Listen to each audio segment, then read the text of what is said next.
tusks are actually overgrown canine teeth. But they're more than just teeth. Each contains millions of tiny holes and nerve endings, which allow them to detect sound or changes in water salinity. This summer, there's a unique member of the narval community traveling with the pod. A two-tusked male.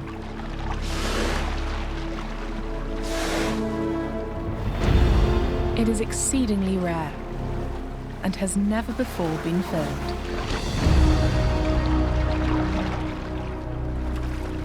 The extra-toothed male is not the only special member of the pod.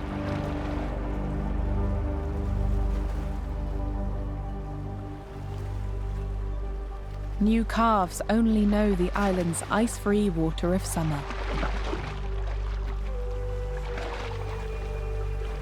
In the months to come, they'll stick close to Mum